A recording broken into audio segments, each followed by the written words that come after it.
Hi there, this is Suburbs, the quest for McDonald's. So, in this video I will be going through a slideshow recounting my Google Maps traveling from a suburban house to the nearest McDonald's. So what we'll find in this video is that suburbs are not optimally designed for living. This is almost entirely due to the utter reliance on automobiles. So, this is where our journey begins. 114 Columbus Drive, Decatur, Illinois. So this is a pretty small suburban home in a mid to large sized neighborhood, right? So our destination, good old classic McDonald's, right? We get that Big Mac. We got Ronald McDonald here to get us excited. So this is where the house sits in the city of Decatur, right?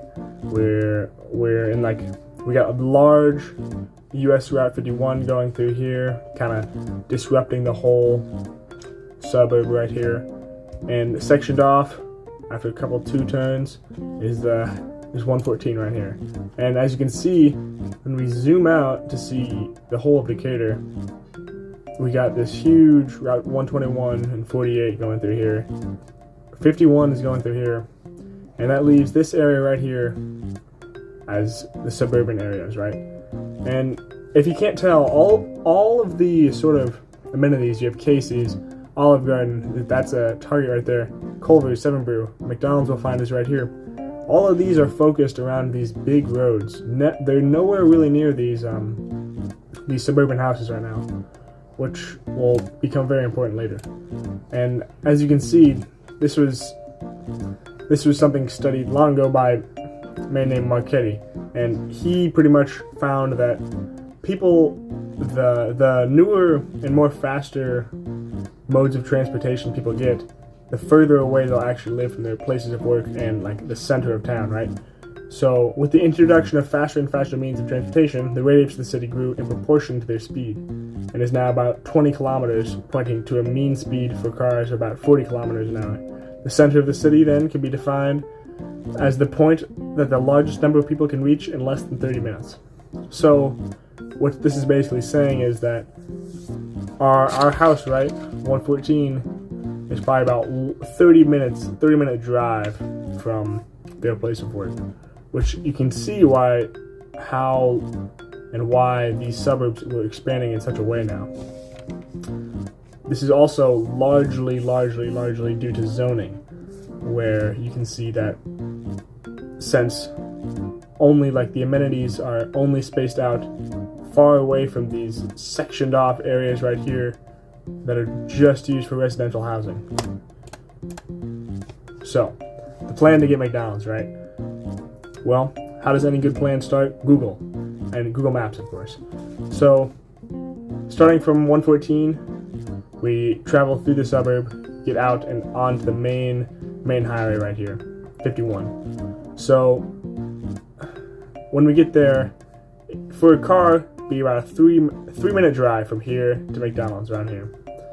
But that turns into a 17 to 16-minute walk down this long stretch of road, or it's offering this long stretch of road.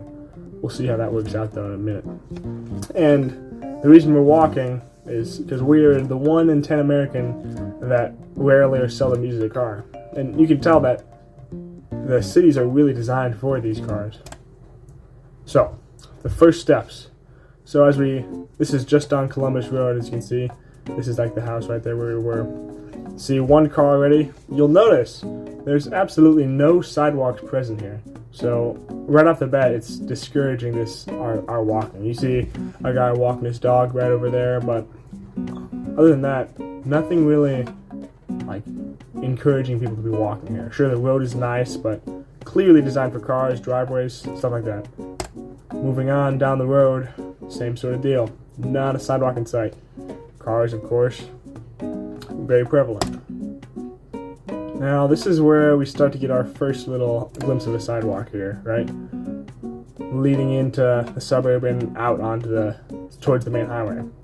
That's where things get a little more tricky. 4 lanes of traffic right here, right? And if we look back, one of the suggested pathways to go here was to cut across that 4 lanes of traffic right about there, which from here is like it's not even really an option. Sure, you can do it, but you have to wait for all that traffic, stuff like that. Definitely not something that's being encouraged by infrastructure here. You'll notice it's a one-way. That's stop sign. That's all for the car right there. Turning down here, long, lonesome, desolate stretch of sidewalk, half a mile, and that takes up the bulk of the walk. So we'll continue down that long stretch of road.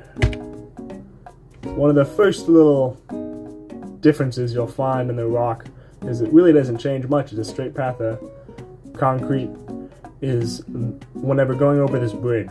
Now this is when it gets a little, well, not threatening, but definitely, certainly dangerous. You have this sidewalk going right up against the curb and like right next to the road. There's basically no shoulder except for the sidewalk there, which really is not encouraging any sort of walking.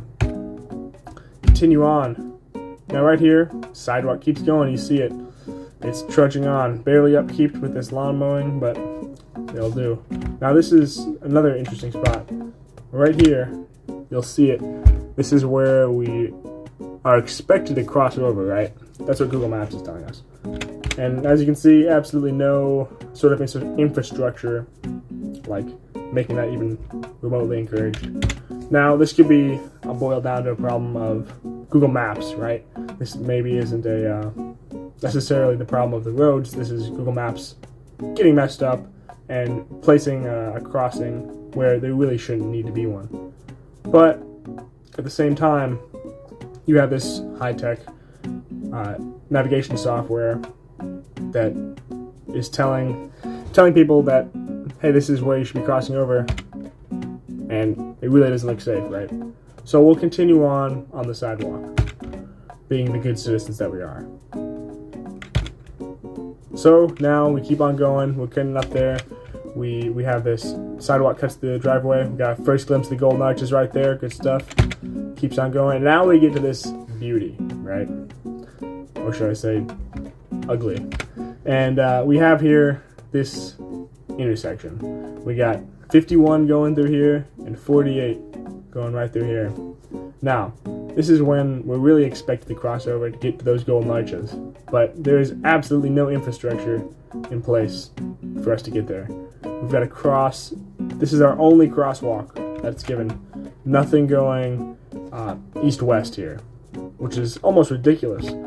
You'll see in the map here, this entire lot here, McDonald's and Wendy's, is completely cut off.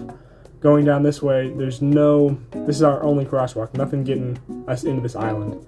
And to be honest, if we look on Google Maps here, there is still nothing. We could be, if I want to be that guy, we can go all the way down. There's no crosswalk letting us get into this central island. All of this here, no crosswalk. Gets to 3 lanes of traffic, and we're expected to walk over that. It's ridiculous. These sidewalks are like barely serving a purpose almost. So let's say we get over successfully, right? We find a red light here, cars are stopped, we cross over. Then still no infrastructure to encourage us to get here. We gotta cut through here, more cars. When we finally get to McDonald's, right, it's surrounded by almost a moat of cars, right? And you can see that it's really, truly not encouraged. So, and in a very in-depth study, Tan Jiaji and Li Yingying have categorized amenities into 4 distinct types based on common factors seen throughout the numerous academic classifications of amenities. These 4 types are cultural, commercial, safeguarded, and natural. The amenity that we're trying to get to here is commercial, of course. We are trying to get food, which is a necessary thing. And it really, due to the amount of car-centric design in this city, it's practically, well, certainly not impossible, but heavily discouraged, right? And you could say that I'm being unfair because, well, this is a fast food joint. You don't want to, that's exactly why it's positioned on this intersection between 2 big highways. It's fast food, right? You don't need to be going there. Well, okay. Well, let's start from here, right? Let's just search restaurants, right? Restaurants. Look at this. All of the amenities, all the food, all the restaurants, even local restaurants. They're all far, far away from our 114. It's ridiculous. Cars have become as necessary as food in this city. But it just goes to show how the design of suburbs are not optimized for human living.